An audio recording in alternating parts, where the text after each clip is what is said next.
Hello, spice বক্সে আপনাদের স্বাগত জানাই। আজ আমি আপনাদের বলবো ক্রাম্পশাস স্যালাড কিভাবে বানায়, তাও আবার রোস্টেড বেল পেপার আর ব্রকলি দিয়ে। এই স্যালাডটা খুবই স্বাস্থ্যকর, এর মধ্যে আছে প্রচুর ফ্লেভার আর খুব সহজ ড্রেসিং। যাদের ব্রকলি ভালো লাগে না, বিশ্বাস করুন তাদেরও ভালো লাগবে। এটা বানাতে কি কি লাগবে আগে দেখে নি। রোস্ট করে খোসা ছাড়ানো bell pepper, broccoli, spring onion, herb, olive oil, রসুন, গোলমরিচ গুঁড়ো, নুন আর ড্রাই এপ্রিকট। আসুন বেল পেপার দিয়ে শুরু করা যাক। এর বিচি বার করে সরু সরু করে কেটে নিতে হবে।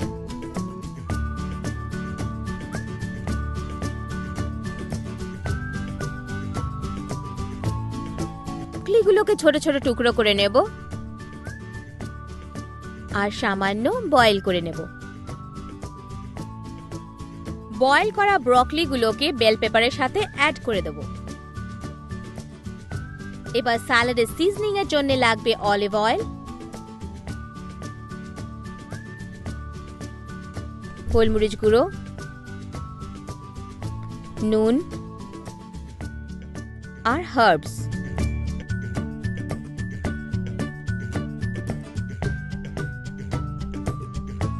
তারপর একটা প্যান নেব, তার মধ্যে একটু অলিভ অয়েল দেব,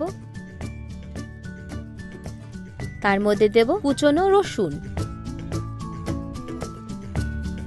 ওকে, দেখবেন যেন রসুনটা পুড়ে না যায়।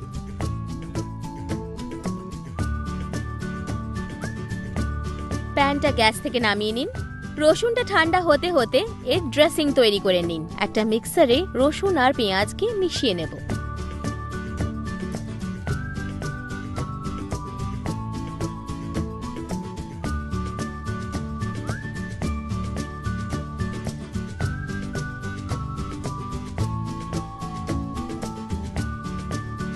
এবার ড্রেসিং রেডি। স্যালাডটা ড্রেসিং এর সাথে মিশিয়ে নেব।